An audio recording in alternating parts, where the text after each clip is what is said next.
anaty raha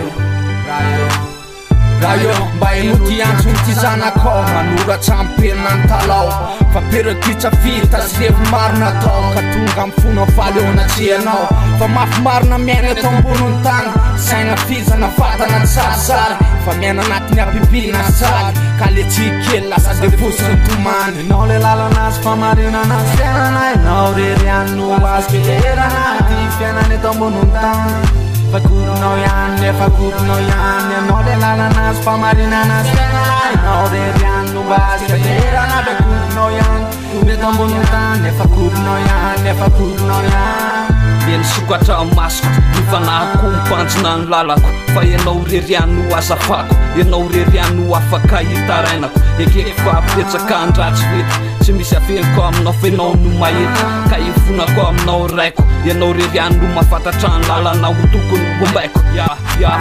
enao le lalanazy famarinana ny fiainana enao rerianno azy kelerana ty fiainana eto amboniny tany fakoronao ihany nefa koronao ihany enao le lalanazy famarinana ny fiainana enao rerianno azy kelerana fakoronao ihany meto amboniny tany nefa koronao ihany nefa koronao ihany ty le soratanako valatsako an'laina na le fisiko sy le safaboary iterana tambatra ny lasa frasy atosiko mifava rambavaky soranazy fa izy napisinazy napisinasafana napisiny tontolo nanomeny talety le kolotsaigny isorako azy rangotsoratra foy omaky mifanatsako azy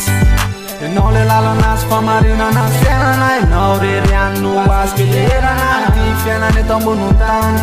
fakoronao ihany nefa koronao ihany enao le lalanazy famarinana ny fiainana enao rerianno azy kelerana fakoronao ihany eto amboniny tany nefa koronao ihany nefa koronao ihany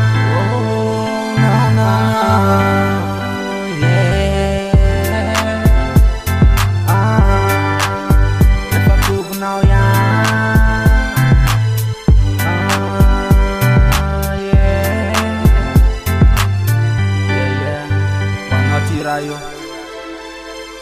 efa hitanao nytitsy refy le fambona amenao ihany le masoandro mibalika amy fiainanay tsy rairay aby fony zay mifaly anatsiranao raha io de rasalaza voninahitra ho anao ya God bless